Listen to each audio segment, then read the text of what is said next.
Good morning, Bitcoin. My name is Thomas Hunt, and this is Proof of Work. Proof of Work is a show about the people behind Bitcoin and how they got here. Today we're joined by Arnab. How's it going, Arnab? Doing great. Thanks for having me here. Enjoying the conference? Have you been to Essen before? This is my third time. I'm at Blockchain Hotel. So nice. I'm a veteran. You can very say. good, very good. 3 times. You have the 3 badges now. 3 star. Yes, definitely. Yes. This is my second time. I missed the last one, so it's like 1 minus 1 1. So pretty good. Pretty good. Yes. Yeah. So you're enjoying it? It's a lovely city. It's a lovely city, but it's a lovely event, and I really like the people behind it. Yeah. I have reduced going to crypto conferences lately. But there's a lot of ICO scam fests out there. Have you been to those, like the different kind of conference? It's not about only ICOs. It's about, that's changing the world and everything is bright and we will destroy everything. On the other hand, give me money, I will build. They always want money after they say they're going to change the world, yeah? Change the world, and I will bring you the best thing that you can have, the best ice cream shop or the best banana that you can eat. It's always good to have the best. You always want to be world's first or world's best. Definitely. Yeah. Yes. So let's go ahead and start with everyone's most favorite and familiar question. What was your first computer? Okay. I got my first computer. So this is a very interesting history I have to tell you. I'm coming from Calcutta, in India. Yeah. And there was at one point, we had a strong communist government. Yeah. Yes. I remember there was in 1990s end somewhere, there was some kind of a restriction from the government that computers should not be allowed in the market. Wow. So entirely? Yeah, so there was a huge fear that people will lose their job, people will... Yes, the things like what we think of right now also. Sure, like automation, but they were afraid of computers. Computers at that time. Yeah. So there was a complete blockage. So my father never had a chance to use computer. Yeah. He recently actually started using 5 years back. Wow. Yes. So I got actually, I can say that when I was in 4th standard, I got exposed to computer, but my father was not. So I never had a chance to actually interact with my father on computers. Sure. Whatever I have learned is through my friends and peer network, and it went. So my first computer was an AMD Athlon processor, I remember. Nice. It was not, so in India we didn't have an option at that point of time to buy a complete compact or HP set or something. Yeah. But you can actually assemble different parts. Nice. Did you have to build it yourself, or did somebody else? Okay, great. Yes, that's how I started. That was definitely my early computer. So putting the fans over there. The heat sink and everything. Yeah. And then you realize in India it can reach 40. Sometimes that point of time the fans used to not function properly. Yep. Yes, the processor used to get really hot, and then you have to open it out. Yeah. So then it was a fun, and then I realized I had a completely, bare metal CPU. Sure. Just a bare metal structure so the air can flow properly. Of course, it always gets down to that. Yes. And then a friend of mine would just have his computer open on the desk. There was no tower, there was no box. It was a motherboard with chips plugged into it and the cards and everything, and that was it. That was his computer. Hard. It's very hard because I realize in Germany you can work like that way, but in India, as there are too much dust. Yeah.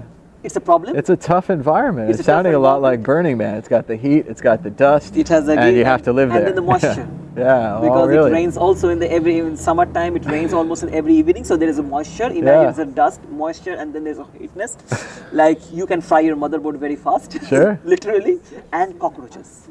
Very important stuff. No. I was like, pest control was like one of the biggest thing. Yeah. Like if you close something, there will be cockroaches. Sure. It is this problem, a typical developing country. We used to get there'd be some spider webs maybe inside of computers, dust bunnies, but actual cockroaches would be horrifying. And you think you're like a kind of a blue collar computer worker, and I'm fixing some things. You open it up. Oh my God, I'm not a blue collar. No, I remember every second month I had to clean it, literally clean it with this cockroach spray and put it, this clean stuff so they do not create their reproductory entire ecosystem around that. So.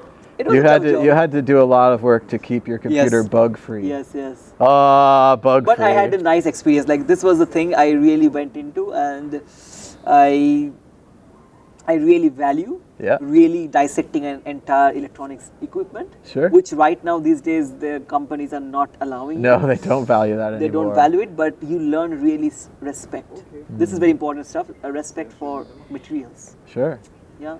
Well, and it was amazing back then with the PCs, so many different companies could come together to make your computer. The video card from one company, the chip, the motherboard from another company, a sound card, they've built in now, but originally there were and without video card you cannot play computer games, so there is an upgrade of Spider-Man or something series. Okay, I cannot play. Nope. Because you need a video card. So once you had the computer, and you're obviously pretty technical because you're building it yourself, what did you do with it next? What did it allow you to do once you had the computer? First things, I went to gaming, to be honest. Yeah? Oh, like, everybody does. Yes, everybody is the easiest way in, and I got into torrents and those stuffs because that's how you get good games, right? That's right. It was very hard to buy expensive games, so you just simply download and you play. So I used to play quite a lot that point of time. Road Rash at one point at a very peak. The early days, I know Road Rash Arena and those kind of things, the Mortal Kombat and those kind of games that was similar to your Nintendo, this video TV games. Sure, yeah. I used to play Road Rash on the Sega Genesis. It's like a motorcycle game where you hit people. It's pretty fun. You have a stick and you just smash people. Oh, it's a good game. I like any of the racing games where they add in like shooting or kicking or whatever. More of a fighting racing game is what I was into, And then the Grand Theft. Yeah. Those was the Need for Speed was coming, and things change. The more and more you get in, you feel the gaming system itself. That time I was not so much into strategy games. I was more in this kind of action games and this. I will not say super casual games or hyper casual games, but these are action but casual kind of games for us. Sure. But it was fun. It was really fun, and I never took it as a profession. I'm still. Do not think it's my profession. I really like it. Gaming, at one point in time, I went very deep into Counter-Strike. I was playing like in the university days, in the college days, like quite a lot of Counter-Strikes. Nice. And yes, that's how it evolved from the gaming. Yes. So after the gaming, did you stay with computers? Did you keep working with them, or did you go in a different direction? No, I went in a different direction. Actually, I was playing for some time Counter-Strikes quite a lot in live Steam accounts and everything, and I used to also play online games like Travian and these online strategy games. You create cities and you sleep and wake up in the middle of the night at 4 a.m. Oh, it's raid time. Yeah. I had to raid something. Yes, let's do it. And I had a good army of Roman.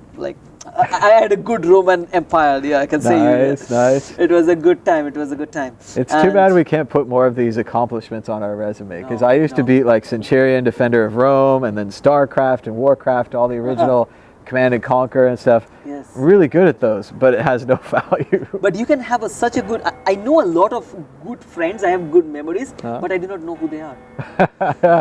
Just had fun playing with them on the internet, and then now they're gone. Chatting them. I also used to know personally. I feel like I'm sitting next to them. Sure. When you wake up at 4 a.m. and you start talking with somebody sitting maybe in China or something, you feel like you're very connected, but you're not. It's interesting to see how not just connected, but kind of obsessed with the games people become. When you're willing to wake up at 4 a.m. to do the game, it's transcended. It's not like I go to movies and stuff, but I don't wake up at 4 a.m. to go to the movie. Or if they only played it one time of night and you couldn't record it and you had to wake up, so that was the only time. It would have to be a really good movie. And your civilization was updating that time at some point, and if you are not doing something else, your entire resources are open and they can loot. It was addictive. I still feel like 2 years almost I played like very actively. Create an empire, but one day I realized it's really wasting quite a lot of time, and more importantly stress. And you can the more bigger it is, the more stress you have. And then in India there is a normal. When I grew up, actually, there was this concept that you have to do this profession. Or else there is no option. And I seriously didn't have a chance that point of time to really think, because you didn't have time. So I said, okay, the easiest way to study is engineering. Tried to clear it, didn't do it well. So then I thought, okay, if I didn't do it, and this is very interesting. I went to the first class of the engineering in the chemistry class. In my 12th standard, I literally cheated my chemistry paper and I just passed. I couldn't understand a single thing of chemistry. I somehow managed to get the passing marks. Physics was my strength. I went to science to study science because of physics. And then I realized they do not teach only physics. They also teach me chemistry, and I am really not good in chemistry. When I went to engineering, they told me 2 years you have to study chemistry. I said, fuck no, I will fail. Like this time, I got saved somehow by miraculous activities in my high school, but this is not happening. That sounds a lot like computer science and math. I was like, okay, I want to learn how to program computers, and they're like, take these really hard math classes. And I was like, and then I was back in history in a couple of years and learning my history, which I was always good at, so it was easy. But you want to try to learn something, and at that time they didn't want to teach you computer science. They wanted to teach you to get you out of the class. They wanted like have you drop out, have you quit. That was the goal. So to go really fast and then just cover things quickly. And I couldn't figure it out, so I moved on to history. But did I you moved keep on to law. Yeah, all right. So you're out of engineering. It's similar to like history. Yeah, more of an art, less of science. Yeah, I realized I really like sometimes bit challenging stuffs, but on the other hand, I do not like so much of this formulas based stuffs, like whatever people are telling you have to just follow. Yeah. But law is similar to that. Whatever people are telling you have to follow, but you can interpret, you can change, you can change the meanings. And I thought, okay, good technology lawyers will also be required. And I know technology a bit because I have this dirty hand expertise. Sure. Not the best, sitting in the class coding, but I know where to put which screws you have to put in and how to put a motherboard and assemble it together completely. Yeah. I know this stuff. So let's study law, and technology law will be one thing I would like to focus in the future days. And that's how I moved to law. And so you're studying law. How did you learn about Bitcoin? Were you working in law? Like, did it come to you, or did a friend, or how did you get so when I into was playing, I remember this Counter-Strike games. That time used to get, you get keys, right? Yeah. You get keys through Steam accounts, and I wanted to buy some good merchandise from some gaming stuffs, some mouse pad and some mouse. Yeah. And I realized it's very hard to buy. Bitcoin somewhere came, and I think this is a story somewhere you can think of 2013, somewhere 12, 13 sometimes. Exactly, I do not remember which period was it, but I bought, I converted some keys to Bitcoins. Yeah. And then I do not remember also which wallet I used that time. Don't even remember, like completely blank. Sure. Those wallets are gone and I know, there's so many, remember, there's so many companies I used to use and web pages I used to use, and then my friends will tell me about exchanges that they used to use even before my day, and that they lost lots of money on, that crashed around away. I haven't even heard of them. No one's even heard of it. It's just so fast. And I don't even know how many Bitcoin was there. So it was not, I didn't even value that. This is a conversion method. You use this Steam to Bitcoin, and I can buy some there you go. keyboards and some mouse pads, Sure. Some Steel Series stuffs and cool stuff. Yes, I got that way. And then I graduated. I had some chance to, when I was doing my legal career I was pursuing, I got some chance to get into some blockchain and Bitcoin based activities, but mostly from a legal and regulatory point of view. Yep. What Bitcoin is and how it works. Went deep dive in, tried to understand these things. I had some Bitcoin. I thought, okay, I know how the transaction really works. And I heard about Silk Road at one point of time. All the bad stuff, whatever. Yeah, you can read about it. But I also know how fast it was and how easy it was. It was much more faster to transact with a US guy than to send or receive my money back from Calcutta to Delhi. It was in the same country, sitting in the same region. Sure. I know the speed of the transaction was really fast. And I thought, okay, this can be very interesting. PayPal was not there in India for a long time. When I was there in India until 2015, I never used PayPal. Yeah. Yes, I think now PayPal is active. So we have very limited this online payment gateways only through banks. So Bitcoin was providing an opportunity. If I have to buy something from outside US, I was using that channel. Sure. So I was not thinking it as more as a dirty money laundering mechanism, but more as a convenience to buy something from outside Indian market. See, I think that's really interesting. A lot of people don't have a necessity to use Bitcoin as their reason to get into it. They're philosophically, politically, technically, futuristic, cyberpunk, whatever. They're into it for those reasons, or they want to save their money, or inflation or whatever. But you actually had a real use and a reason to use it. Because you cannot buy those Steel Series materials at that point of time in India. You have to either get it from US, and who will give an Indian guy who is sitting in a small city a bank account, a corporate bank, like a big bank account that can support you an international transfer. I didn't have that much of minimum balance to get that bank account, credit card, debit, Visa. It's it's not possible to get. So that was the only option I had, and it was working well. Yeah. And I also then came some kind of regulatory discussion, not discussion, but some of the clients asked some opinion, created some opinion paper based on the laws, followed what Germany is doing, followed what US is doing, and gave some opinion. And that was it almost. That was, I would say, much more casual and relaxed, but not more in deep. Actually, my entire journey came after I left India and then I came to Germany. And then I started connecting the dots. I started doing my master thesis, the PhD is more technology and law focused. And then I really realized the value. The value where actually Bitcoin as an experiment came up, but has exposed a big problem that the current economy has. Yeah. And that's I'm really fascinated about. It's not about an ideology or something immediately, but I realized the value of it. That okay, something is broken, and something which we do not talk about is money. Yeah. Because money is super sensitive, and nobody teaches you about money. Nope. It wasn't until college that I even had learned about the Federal Reserve and how they just endlessly print money. And when they told me about it in like a history class about the 20s and 30s, and it was very in depth, and I was pissed off. I was like, what do you mean they just print money? Bankers just print money? And that's how it works. And when normal people find out about that, they're like, I don't believe you. Like, you history major, you must be wrong. I'm like, no, I looked it up, history major. They just print the money. So I had to study taxation. I had to study how the central government of India publishes, prints money under the government's directive and blah, blah, blah stuff. There was always something, if you see, this is actually a very interesting thing, I think coming from history, you will also may appreciate or agree on that, is when people really try to hide something, they try to make it complex. Sure.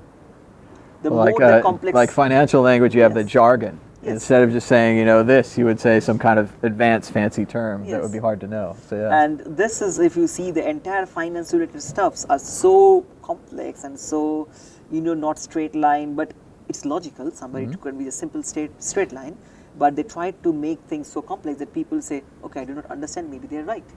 Because I do not understand, I think it's right. Yeah. That's how it happened, yeah. So you were into Bitcoin and you were moving the money around, and then it started to intermix with your law business. Where did it go after that? Are you like a Bitcoin lawyer now? Like, is this the thing? I got from one client, I remember, Bitcoin actually. That client was, a freelancer guy. Sure. And he was writing some articles. And he required some small contractual advice, and he said, hey, I cannot pay you in rupee because I don't have a bank account. Rupee was the Indian currency, and still the Indian currency is. And he said, okay, but I have this crazy little digital currency, I can give it to you. I took it, but I said, okay, I don't know where was it, and it is gone. So I got actually first client. I never appreciated that it went, and I still do not have any contact, because when I moved from India to Germany, I actually didn't follow up with this matter and completely out of the connection. But yes, when I moved to Germany, then I came across with people in the Hamburg region where I'm currently based. Also, I met one person from Luxembourg, one person that time he was moving between Salzburg from Switzerland. Now he's based in Prague. And we thought, okay, we have something similar. We can do something together. It may not be directly with Bitcoin, but we have a legal background, technology, economics, and we can bring all this value together. Yeah. So did you start a company, or what did you guys do? Yeah, so, okay, this is also before I started the company. I was working as a PhD researcher. Got the PhD fellowship in Hamburg, and I got actually one offer to work as a part-time as a work student with one company that got some funding from the German government to make German SMEs understand about blockchain. And I was doing some research on a smart contract. I said I can do maybe some workshops on smart contracts and try to explain them. That was my main motive was at that point. But then I realized there is a huge knowledge gap between Bitcoin and blockchain. And still there is, right? When you talk about blockchain, people think about Bitcoin. I think somewhere the nomenclature was a mistaken. It should be other than some B words. It could have been something different that would have been make people a bit easier to remember. But yes, that's how I entered, I worked, and then I realized, okay, there is a huge scope that this companies need to understand about blockchain. Law firms need to understand what technology is, because I worked as an intern with few law firms. I also worked in India as a law firm. Still, lawyers does not value what technology is coming. Yes, it's a big sad thing that there is a lack of gap between what currently the industry is and what law thinks that industry is. I've noticed that for a long time with like the piracy thing and the whole internet copyright issue, fair use, these kind of things, where the internet is so far ahead. Like we've pretty much given up copyright. We've given up, fair use. You should be able to use whatever you want. Generally, you should make a video. Like the creative power is the thing that we like, because when you see a new meme or you see a new video, you're not like, oh, that came from some movie. I wonder if they paid the copyright. You're like, no, that was a cool movie. That was a cool GIF. I want to use it again. So yeah, it's sad to see them fall behind. I'm not surprised, but is there anything we can do about it? Do you think they'll be fixed? Or do you think that Bitcoin and this technology is just going to outpace them, and then we're going to have a real problem with these two disciplines being so far apart? So my PhD was actually very interesting in this thing. I was trying to find how you use algorithms to create cartels, like antitrust cartels. Yes. And my research was somewhere connected to how algorithms are used in transport sector. Mostly in shipping and aviation, and how you manipulate price without talking to each other. Like earlier days, cartels used to happen, like, you enter into a very posh restaurant, close the doors, get some good cigars, some good champagnes, and then discuss on the price and how we collaborate.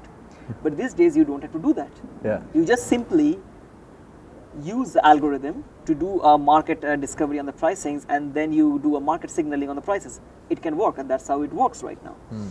Regulators cannot find easily this kind of cartel behavior. And now they see Amazon and Facebook, they are looking, and Google, they are looking, because for some time they were quiet. They didn't think it is coming. Now it is here, it's active, and after that they realized. So I think somewhere they are late, but they have now started moving. Because you can use technology in a good sense, but you can also use technology for a complete domination, much bigger than a government can do. Look at Facebook, look at Amazon. We have these new monopolies around us, and we don't say anything about it. And they are governments. There, if you see that they are a sovereign nation by themselves right now. In digital era, they are a sovereign government, without any accountability, without any democracy, without anything. You have thinking principles, and people does not question this thing. But you are a part of digital. Your mobile has it, so you are somewhere connected in a parallel world all the time when you are in the physical world itself. Oh yeah. Well, and they're starting to overlap and mix together and back and forth, And here, that's how I came, and my idea was also that point of time, can blockchain also support this kind of cartel behavior? If you can think, if Bitcoin becomes too huge, does it also a problematic thing? Is somebody has control, somebody can come in the backside. If you see when the Binance hack happened, the statement that came in was not supposed to be right. It was at point of time you can do a back. You cannot reverse something. You should not reverse something, even if you have the power. And the moment you do it, what is the difference between you and then Amazon structure or Facebook structure? Yes, that was the idea, and that's what I started to find. Can blockchain be a solution of also these cartels and these monopolies and other? It can be a solution to that. That was thing. And then I found at that point few other people where we thought, okay, can we bring this legal competence, the technology knowledge? We have some economics people also who are studying and researching on that, and a very core Ethereum team also. And then we tried to work together as a consultant, supporting the companies, like existing companies coming to the blockchain space, existing funds, investors networks. We didn't care who is approaching us, but our main aim was where we can bring this competency of all these four elements together. Because we also realized that the future of law firms will be not a law firm itself. That's why you see the law firms are now working, trying to be an incubator also. Because you cannot be doing one single activity in the future. You have to do multiple stuffs. Write that down. You cannot do a single thing in the future. You have to do multiple things. And the other part of that too is you have to have some kind of flexibility. Like I was just telling my friend Mike, I was like, I should be in my cubicle right now. I used to actually work for lawyers. I did like digital evidence collection and management of like thousands of hundreds of thousands. Oh, so boring. And there was so much of it. It was like there's so much. There's like 200,000 pages of work, and you can't think about it. You have to think about the next 100, and just think about the next 100, and the next 100, and you come in the next day, and there's more of it. You know, we had these massive cases, endless boxes and boxes and boxes, and and that's where I should be. I should be doing that. But fortunately, I was set free, and then I found Bitcoin and had a little luck on YouTube, and now I have this ability to do what I want to do, which is to talk about this, and that I really have this flexibility where my history degree is coming back and my technology knowledge is coming back, and it's all mixing together with the Bitcoin and all the things that I read and that I learn, and together we've made this whole new thing where I now have a job that I'm interested in. Yes. And in the same way for your law firm, like if you were just studying boring generic law, it would be very interesting, but fortunately we live in interesting times, and this new technology can upend your law firm and give you this new sight to see something different. Yes, and that's the thing, like we started as a consultant because we will not be a law firm anymore. We cannot be a law firm because I'm not a German qualified also. Sure. So I cannot advise over here, but what I can try to bring these puzzles together, and that's what we did. We worked as a consultant. And then we realized that there is also, while working in this thing, there was a huge opening of opportunity, which we realized is we know the capital market, how it functions, and this is also we did in past. But the capital market has not seen disruption for a long time. Yeah. It's a very close-guarded chamber, controlled by few people with 150 years old law, legal structure. It was the law meant for the industrial era revolution. It is not the law meant for today's. And the tokenization or blockchain part can actually bring certain elements of efficiency, certain elements of transparency to the ecosystem. I do not say that it will change the entire world, but it can elevate to a certain level, certain middlemen you can take it out, certain intransparent process can be made transparent and open and clear. It'll change things. Yes, it's and that's how the company, which is we moved from a consultation business to our product-based business, what we call Stocker. We are creating an investment platform now, where companies can actually issue their profit-sharing right or revenue-sharing right on the platform. It's a securities token offering platform, and we are just an interface connecting the investors with the ventures. We do not hold the money. We do not hold any transaction in the process.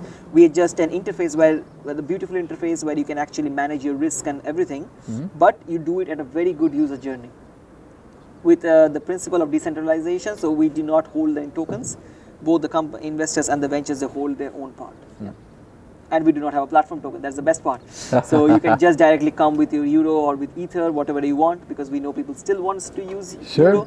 And we want users to actually get used to it. That's how mass adoption can come. Yeah. Well, we need to keep using Bitcoin, or we need to keep using Ether, or whatever it is. We can't just keep recreating a new coin for every situation. So I applaud you for that. And I think that's an interesting idea.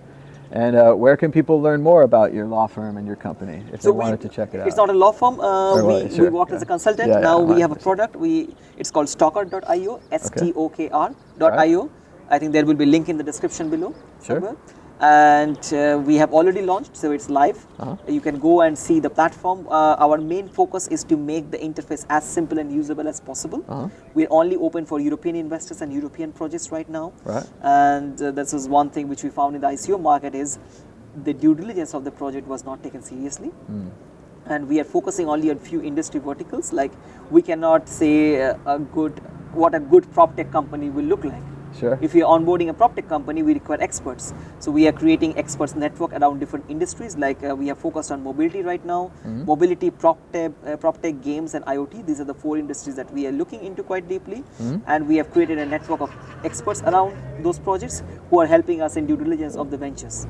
We can do the due diligence in the legal part or in the organization structure part, or as a human level, but not in the business model. And there we are looking for experts, and once they recommend the projects, then we have around 50 to 60 days of onboarding process before it goes live on the platform. So they're like ICOs, but you're vetting them?